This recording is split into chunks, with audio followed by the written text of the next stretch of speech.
Good morning, friends. If you are returning, welcome back, particularly after the last episode. And if you're brand new, thanks for joining. There's 6 other episodes for you to catch up on. This is episode 7 of Kiddo, Ditto, Krafts. It is Sunday morning. I literally rolled out of bed, collected the cats so Jamie could sleep, made coffee, did my little setup, and here we are. So, excuse any bedhead, excuse the cats, they tend to be rambunctious in the morning. I got blankets, I just made a fresh pot of coffee to steal a shtick from Fat Squirrel. Settle in. So, I wanted to talk about last episode. I felt like, oh, here I go picking my eyes again. I can't, not touch my face when I'm just sitting here talking to myself, and then I forget that people are watching, and that's probably weird, so I'm trying not to touch my face.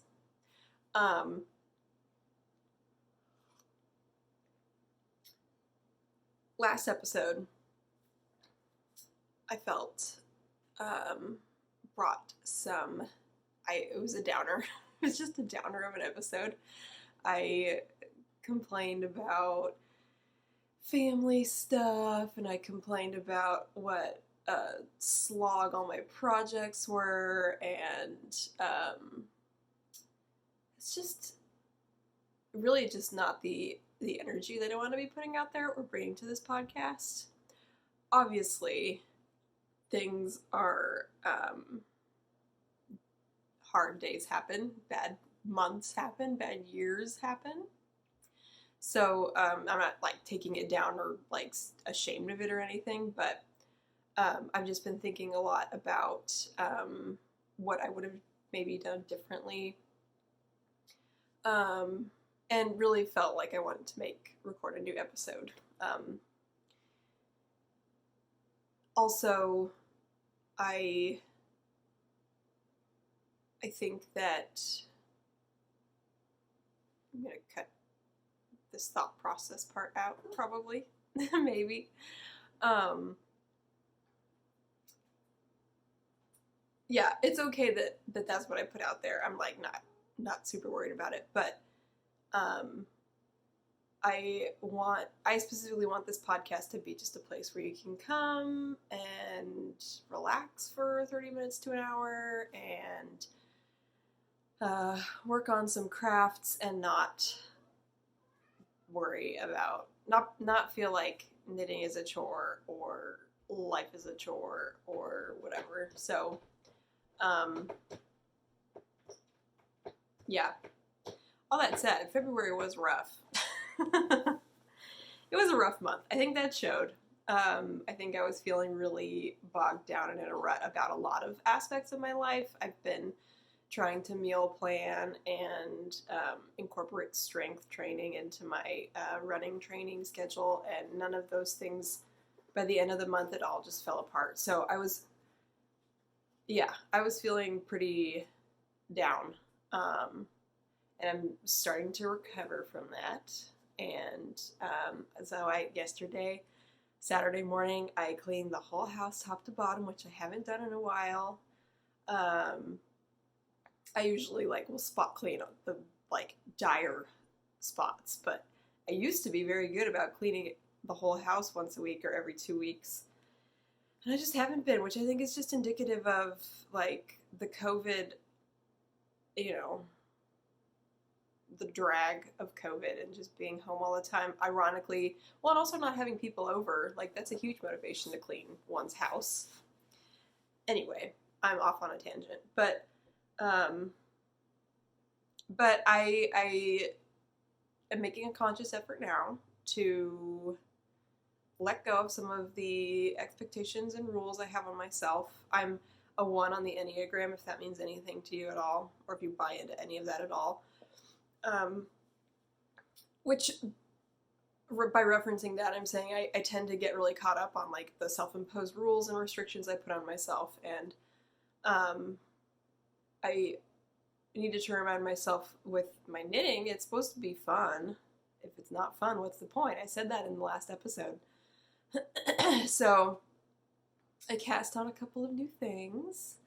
A new cardigan and some socks. And, oh, the other thing yesterday, I literally spent all the rest of the day right here in this spot on the couch knitting. I got up to eat. I think I walked around the block once just to like move my body. And I got a lot done. And I also feel like I got, sorry, morning frogginess. I got that kind of out of my system because I've been feeling like I never have time to knit, which is not true. I have lots of time to knit. I knit most of my free time. But I was really wanting a whole day to just sit and knit. So from like 10 a.m. to 10 p.m. I was just knitting. I probably don't have as much to show for it as that would like as 12 hours of knitting would sound. But by the end of the day I was like, okay, I'm done. I'm ready to like do something else. So it's kind of good to like let yourself do that every once in a while. Oh, another thing that just like as a from a production note on podcasting, I have a really bad habit of like not talking about the yarn, not talking about the project bags or like the needles I use or all that stuff. I've obviously been watching lots of other podcasts and I'm like, gosh, why do I always forget? I just like fly right by it. Anyway, so I'm trying to bring some more intention to this episode and moving forward. So anyway, onward and upward. Let's talk about knitting. Which, of course, starts with what I'm wearing. I've been wearing my Weasley sweater for, like, the last 4 days. This is my Weasley sweater. There goes William Blake. I knit it out of Knit Picks Muse Aran. I don't remember what the colorway is. I don't know if they rotate those, but anyway, this is the colorway. It's fun. I call this my whimsical Weasley sweater. And then the C is made out of Wonderland fibers. And I did not, there's a few things that I like just kind of wanted to get the sweater done. And so like I should have mattress stitched the sides, but instead, here, hopefully this will work. Instead I did this weird seam that is super visible. It doesn't look bad, but it's not a mattress stitch. And then the C, you're supposed to do intarsia, and I kind of did a weird Fair Isle thing. I had just learned how to Fair Isle. Anyway, this came out bunchy, but whatever. This was like my second sweater. My first one was the Arachna by Andy Satterland. So this was my second sweater. Get comfy again.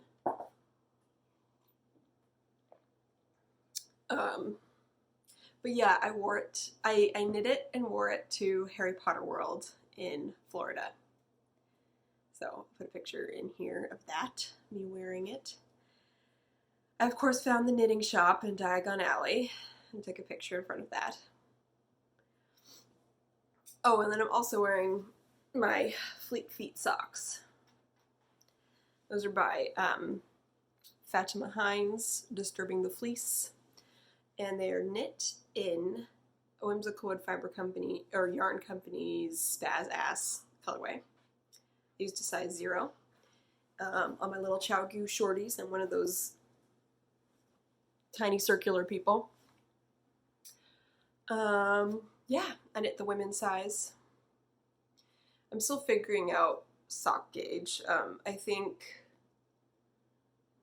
they're still coming out kind of baggy, so I'm just like sizing down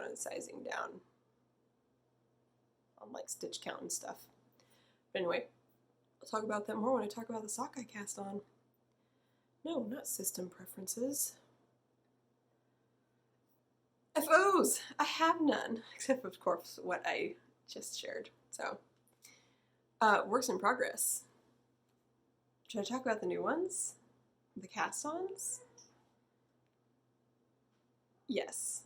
So, no, I'll talk about sewing first. Get that one out of the way. So I mentioned I cut out all the pieces for a new Pinafore dress, which I have since sewn together. It's a short little A-line skirt. The fabric is a vintage pinstripe. I know my camera tends to blow things out, which is annoying. Whatever. Come on, Google Pixel. I put in some bust darts. So something I totally did wrong. I was supposed to put in the darts and then sew the bodice to the skirt, but I did not. So I ended up with a bunch of extra fabric in the back.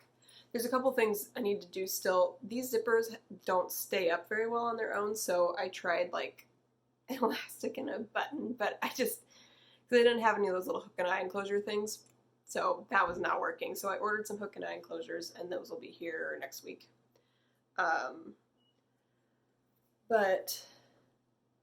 And then there's a couple little adjustments I need to make to the bodice, and I want to add pockets. So that's like what's left to do. So outside pockets. But anyway, back to the bust darts. So you can see that the dart kind of obviously is going to continue onto the skirt, which doesn't look bad actually. He's full of beans in the morning. This is why I made him a sweater. But anyway, Pinafore dress. It's almost done. I'm just waiting on that hook and eye enclosure, and then once I get that going, I'll wear it around and see where I need to like adjust the bust.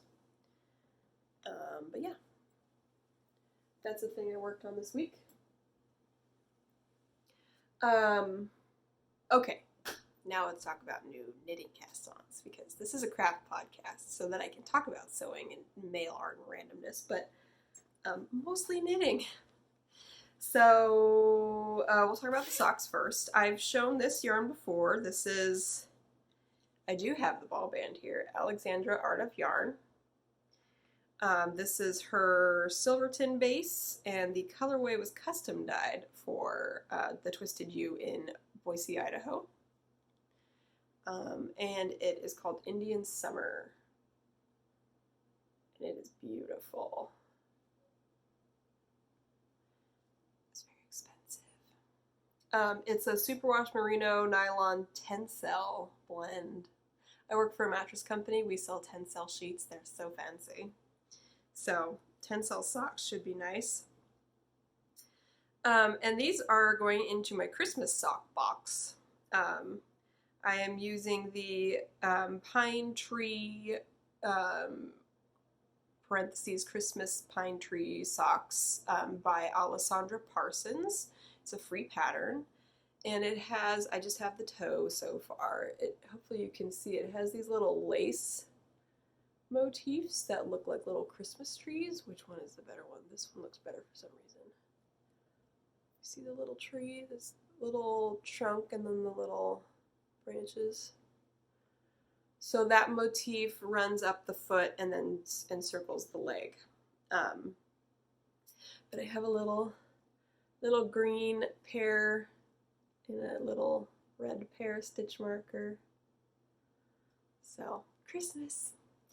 It's a really pretty colorway. It could totally not be a Christmas sock too, but yeah, I got it at Christmas time with Christmas money. It looked Christmassy, so it's going into my Christmas sock box.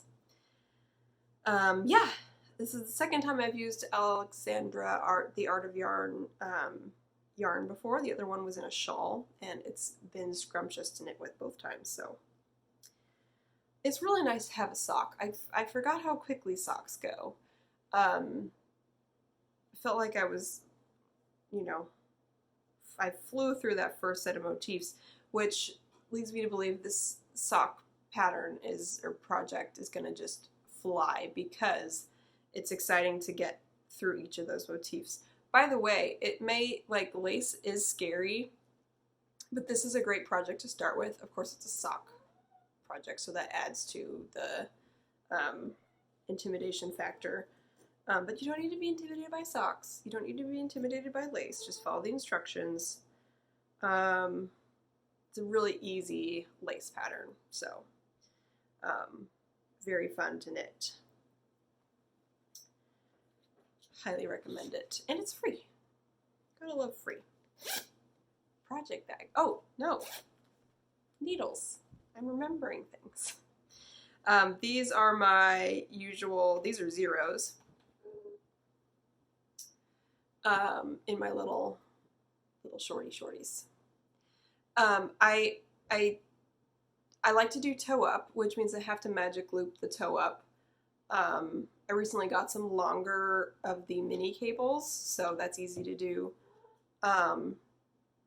And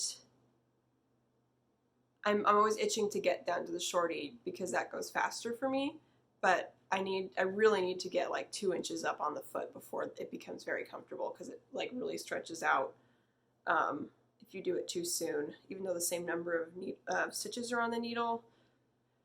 Physics, I don't totally understand knitting physics, but anyway, I need to remember to wait a couple of inches before I switch over to the shorties. Just a mental note to myself. This is my Knitty Kitty sock bag. Super cute knitting kitty fabric, which I'm inspired the beauty school sweater that I made a bigger project bag for, and is all ready to go and all together in its little project bag. That'll be a future cast on. But I started with this little sock bag and then realized I wanted to add interfacing because I liked some structure to my bags, but it's a perfect sock bag, so there's that. I cast that on yesterday afternoon. I love these blue Q bags for project bags. They're obviously super sturdy. I always fit my so fingering weight sweater quantities can totally fit in here for my sizes at least. Worsted weight might need to like have some balls set aside later, but yeah, fingering weight sweater projects are great. So I have a fingering weight sweater project in here. Excuse me. This is my Harry Poofer cardigan. I've talked about wanting to start this project before.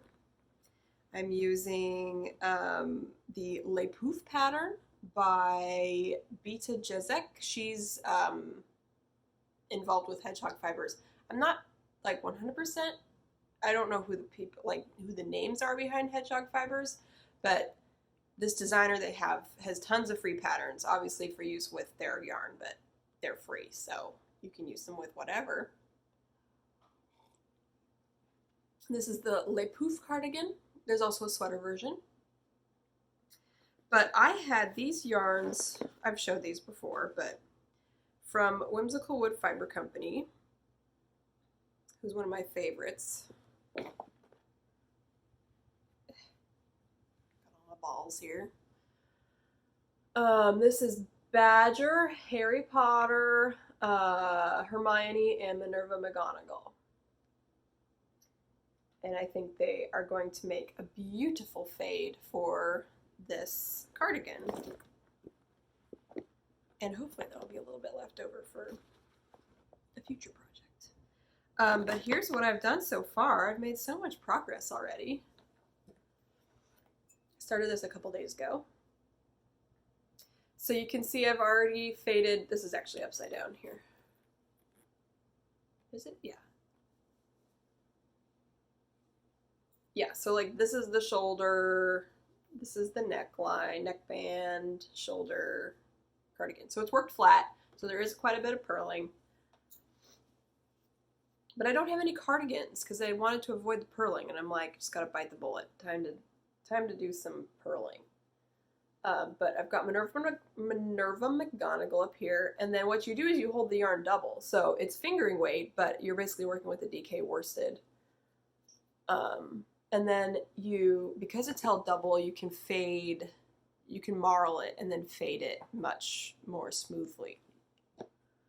So this is with McGonagall and Hermione held double, and then this is all Hermione down here.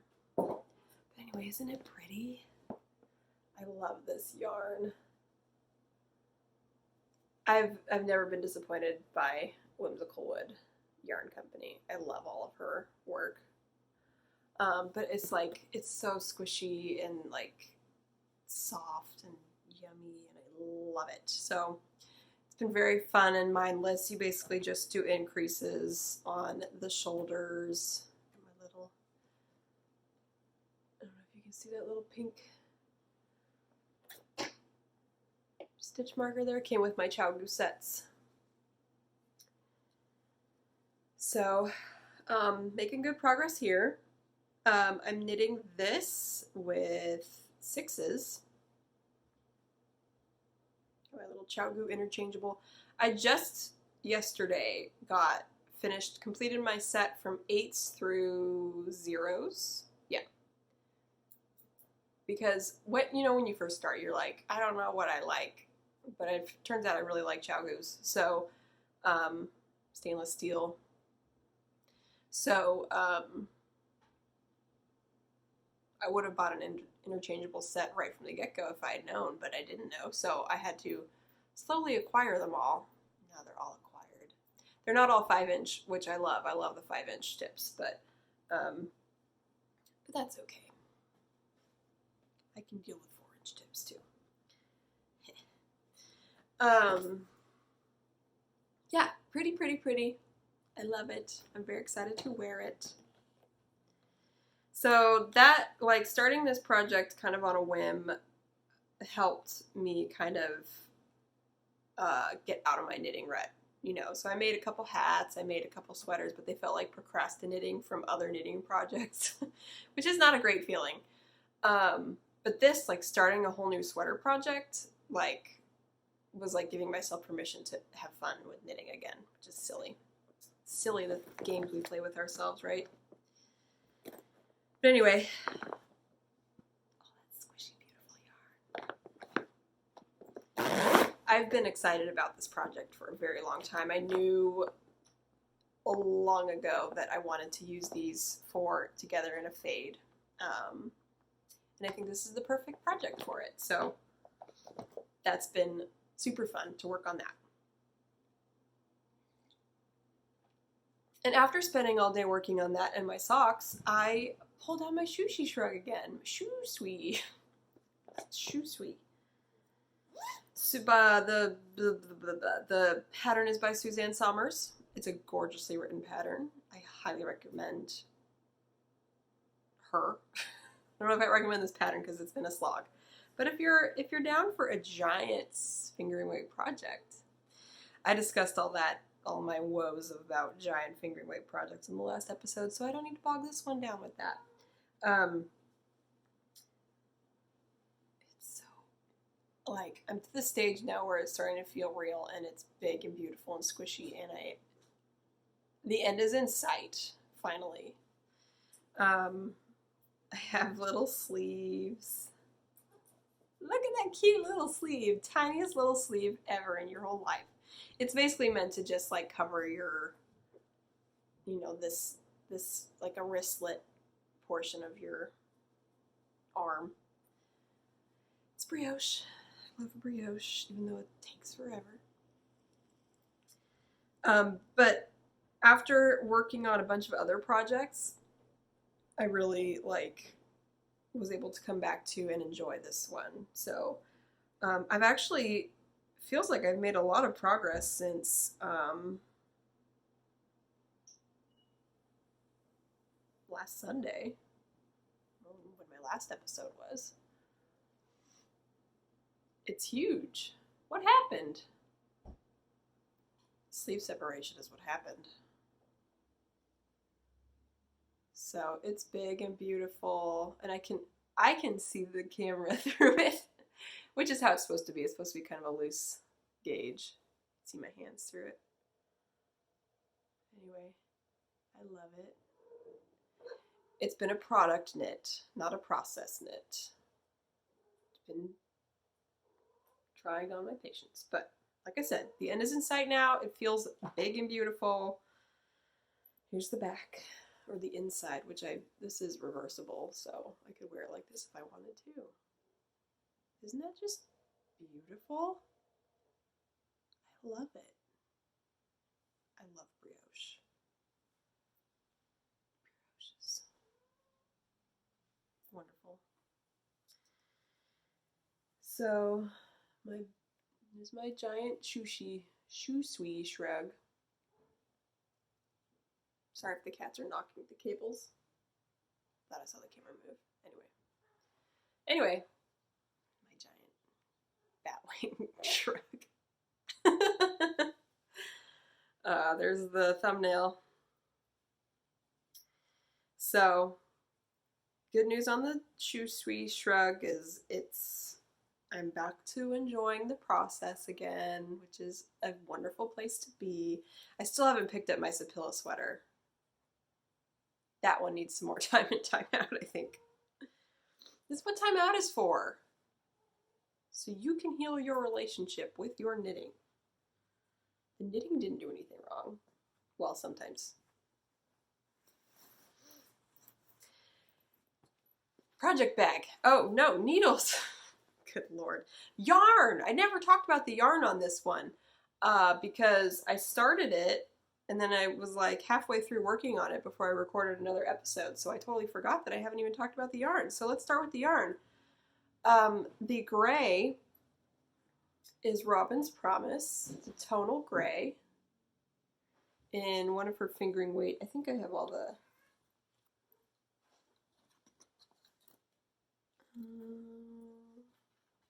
Yes, I do. Got a bunch of tags in here.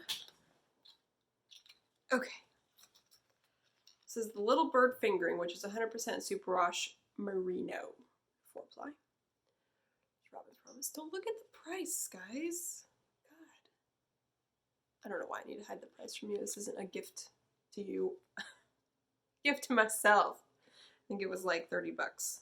$29. Anyway, Robin's Promise. That's the gray, which is all throughout. And then I've been looking for a contrast that I wanted to knit this particular project with. I'd picked out some Noro, but I thought that Noro tends to be kind of nubbly, so I thought that wouldn't be super smooth. So I was looking, and I liked the colors in the, in her project picture, but I don't wear like that turquoise very often. Purple is much more my jam. So when I saw that Yarn Over New York was releasing some new purples, I went and bought some. So at the time, all she had in the sock weight that I wanted, I think she sold out. Or I jumped on the bandwagon late. Anyway, there was only one left of the Electro Pop in the sock weight, 75 merino, 25% nylon. In this purple, which is called Electro Pop. It's gorgeous. It's actually got a lot going on in there. There's pinks and blues. It's really, really pretty. I wish I had enough for the whole thing, but there's only one left in there at the time. I was ready to just buy it. So, so I kind of faded. I can show you the fade line. This is her Lago Fiore, same base, which I think is a color that she carries on the regular. Some brioche shows it off best. So I faded it-ish, striped it in there. It's not perfect, whatever. It's at the bottom of the shawl, shrug, whatever this is. But it's pretty. There's a lot less of a contrast between that and the gray, but it's truer to the original pattern anyway, design, color choices. But that's Lago Fiore, which is also beautiful. It's like a sky blue gray with pinks and purples and some navy. Very pretty. It's, maybe I'm also enjoying knitting this more because I like some variegation. You can't even see. I like some variegation in my yarn. When I knit with it, it just adds interest. I like color. So that is the story on the Shushi Shrug. Although I do have a question to pose to you. I actually don't know if these will be enough, one of these minis. I think the thing calls for more than 10 grams of yarn to do the I-cord contrast at the bottom. But we'll see. I tend to use less yarn than the pattern calls for. But I posed this to my knitting group on Thursday when I was working on this. Any of these colors would go with it, I think, but I'm partial to this neon yellow. But anyway, there's also pink, purple, lighter purple, the blue looks good, the green looks good. I think I'm going to end up doing this yellow, but if you can make a case for one of these other colors, let me know. Then I'll just be playing Yarn Chicken. That'll be fun.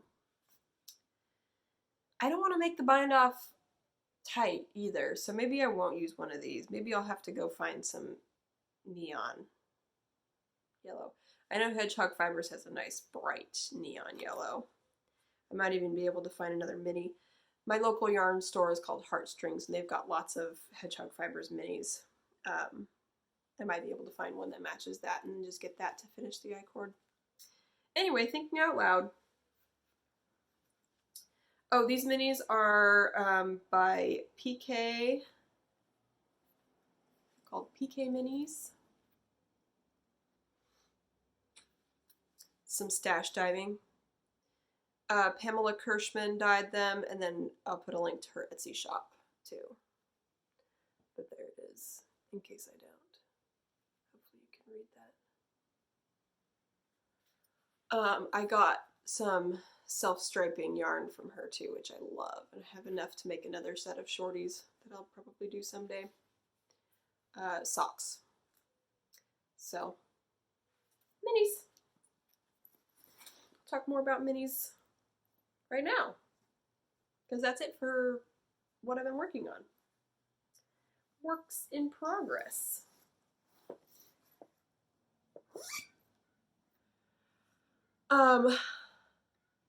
I do actually have some stash enhancement to talk about, but I wanted to introduce a new segment called Stash Diving. In case you're curious what the F is on my mug, it's a hot dog.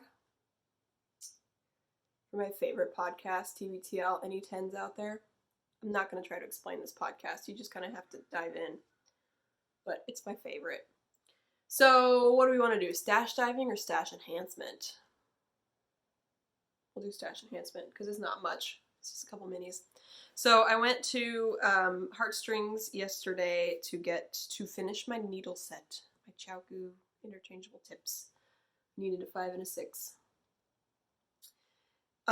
And I wanted to pick up some yarn for myself, but I didn't like have a project in mind, and like everything is so beautiful. How do you pick? So minis are the answer. You just need to buy something. They're like $10. Yeah, $9.99. $10.99.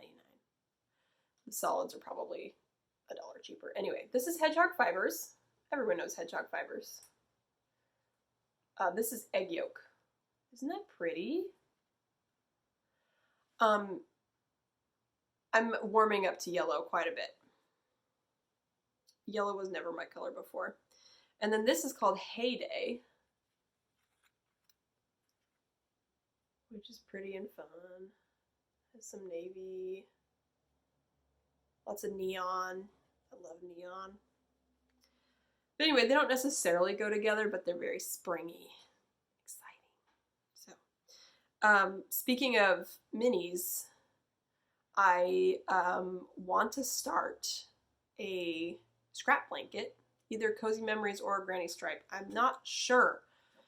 I keep going back and forth. There's also this one, I have to look it up. It's in my favorites. I'll probably put a link to it, maybe. Anyway, it's triangles, And the cool thing about this one is you alternate your scrappy triangles or your contrast colors with a base color that's consistent, which defeats the purpose a little bit of the truly scrappy blanket. So I like the triangles. I might adapt a Cozy Memories blanket to be a triangle blanket. I'm not sure. I also really like a granny stripe blanket though, so maybe I'll do that. Granny stripe also seems to let you use as much or as little yarn as you have, which is good because I have a lot of sock leftovers, which I could use for other projects, or I could put into a blanket, and a granny stripe blanket would work really well. I've got some shawl leftovers. Anyway, point is, a lot more than 6 grams per square, and I do not have more than enough to make like 2 long squares, series of the Cozy Memories squares. I think I've answered my own question. I'm going to do a granny stripe blanket. I just think that'll work better with the quantities I have, so I'll just stripe them in as I go. But anyway, now I can add these little fun babies. Whee! So some minis. Minis are fun. I didn't really get them before, but then I decided I wanted to do a scrap blanket because I had leftovers, and now I'm excited about them. But let's stash dive. So, obviously, knitters love yarn. What's a knitting podcast if you don't talk about yarn, not just in your projects, but like skeined up and squishy. So, but I am trying to use what I have more than buying new stuff. So Grocery Girls, who I talked about last week, I just got into them. They're just made of money apparently because they're buying yarn constantly. That's just not like realistic or even what I want to do. Good on ya if you can and you do that. I just said do. Because that's, you know, collecting yarn, as my sister-in-law Bethany, owner of Sethany Knits Yarn Shop in Medford, as she says all the time, using yarn and collecting yarn are 2 separate hobbies, which is totally true. I'm much more into the using yarn category, personally. I don't like to acquire things or really collect things or take up space, or I'm weird. Anyway, I know I'm unusual in the knitting world. So my stash is pretty moderate, I would say. I've showed off how it fits in the 2 side things of my grandma's, my great-grandma's, great-great-grandma's secretary's desk. But anyway, the point of stash diving is to share some yarn that I have in my stash and maybe think about what I want to potentially use it for. So, which is a fun way to share some yarn and some dyers, but not buy new stuff, because it's important to stash dive. You know, you can buy yarn because it makes you happy and you just want to look at it. That's totally fine. But I think everyone agrees that it's good to go through your stash every once in a while and think about what you could use what you have for. So I've had these 2 from Round Mountain Fibers since summer, and they are just stunning, and they would make, I think, a gorgeous shawl. What do you think? So they're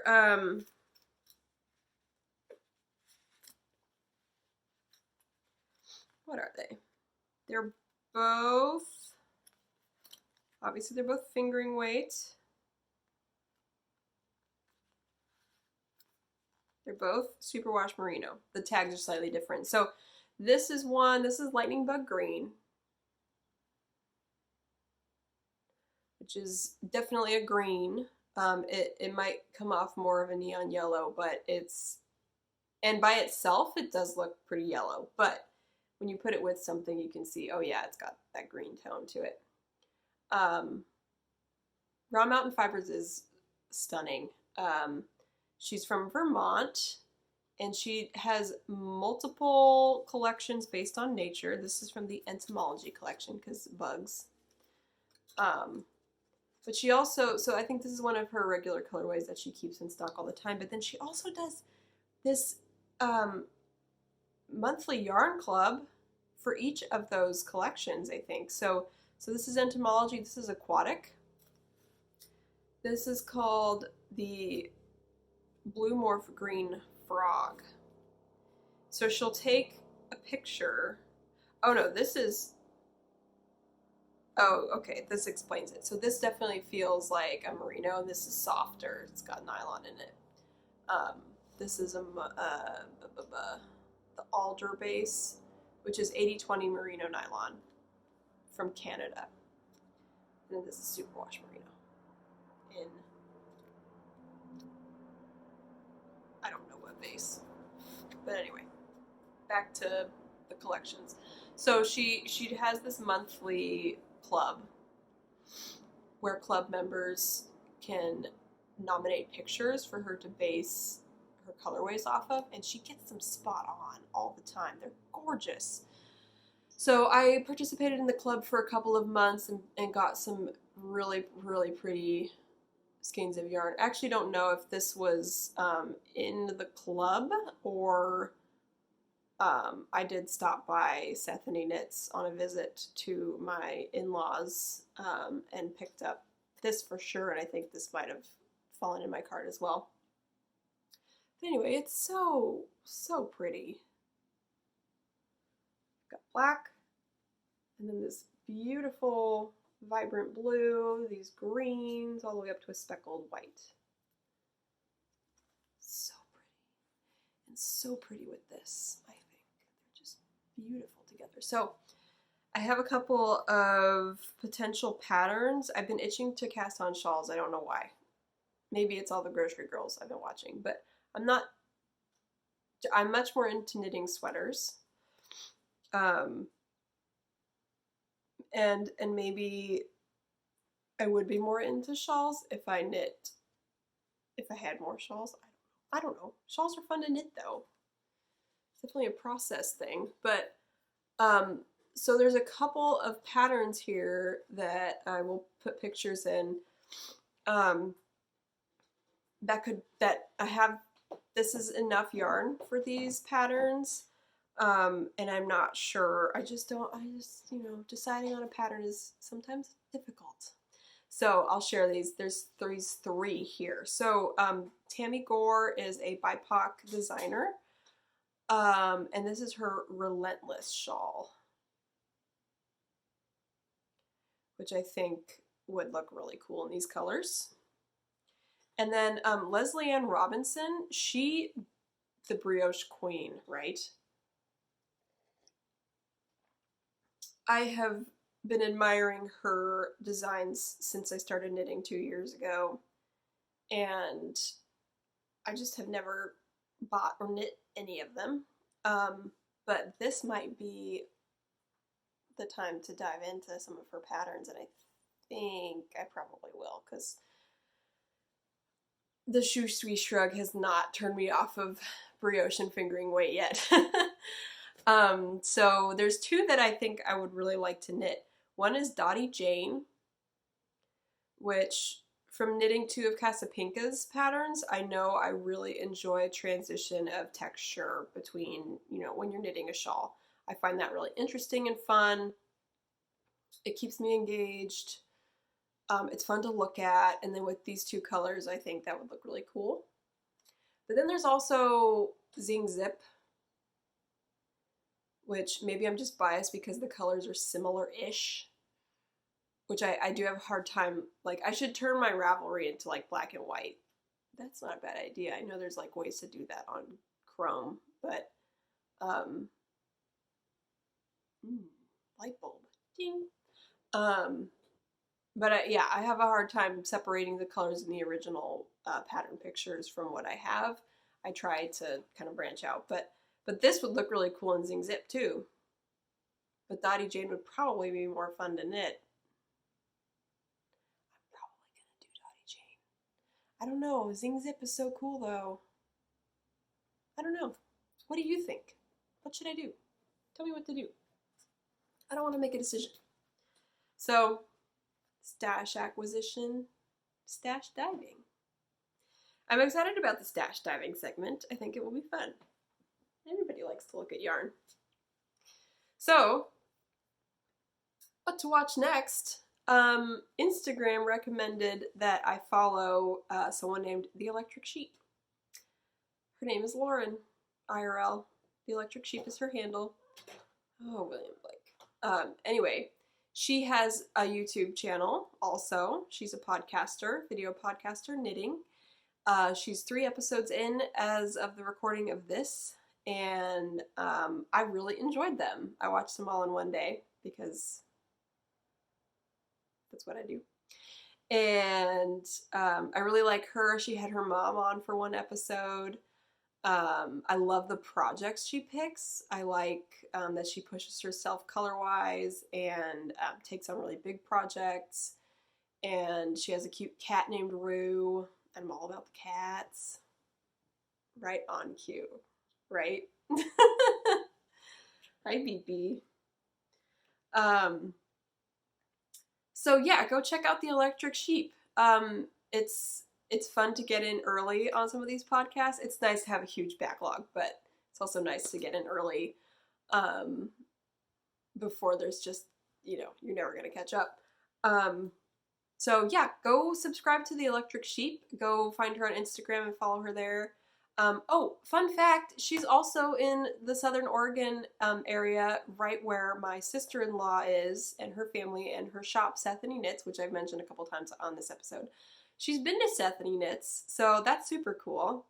Yeah, so hi Lauren, if you're watching. I know you watched episode 6. Sorry about that bummer of an episode. Yeah, anyway, go check her out. She's one to watch. And I think that brings us to the end of this episode. You can find my dumb cats at the Bay Kitties on Instagram. You can find my husband and his bakes. He's still baking. It's now sourdough bread, which is much more my Achilles heel.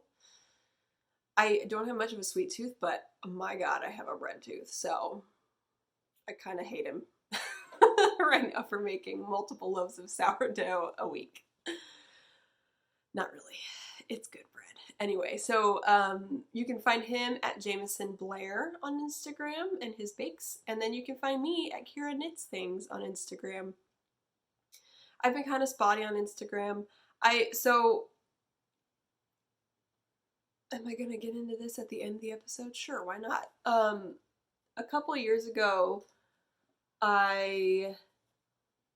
less than a couple years ago, like a year ago, I was trying to start a career as an artist, as a painter. I have one, you can't even see it, but one of my giant paintings is behind me here. And with that, when you're trying to start a business online, you get very involved in social media, obviously. So I totally burned myself out on that. So my Instagram, I basically update when I want to, and sometimes that's twice a day, sometimes that's twice a month. Usually more frequently than that. But yeah, point is, you can find me on Instagram. I will delete it randomly from my phone if I feel like I need a break, and then I'm unreachable for like a week.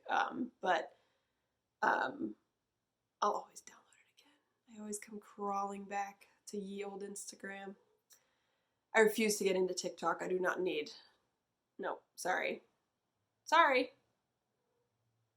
Don't need that. I just, it's easy to cut it off before you even begin, right? So Instagram is my thing. You can find me on there.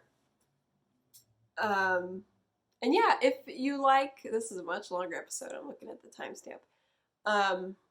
If you like this episode, if you like past episodes, thank you for one thing. I know there's, I've got some friends and family who watch, and I totally appreciate it. I hope this is fun and not a chore for you to watch. The point is for it to be fun. But anyway, if you like what you see, subscribe, like, comment, all that. Let me know what you think about what pattern I should use for these guys. And I want to know what you're working on too. I love sharing projects, obviously, in yarn, and if there's a dyer that you're just in love with right now, pop a link in the comments. Pop a link to your Ravelry page or your project page, what you're working on, what you're excited about. I want to know. Tell me. And with that, happy knitting. Enjoy the rest of your week. I probably won't be posting weekly. I'll try and go back to bi-weekly. But so in that case, I'll see you in a couple weeks. Bye.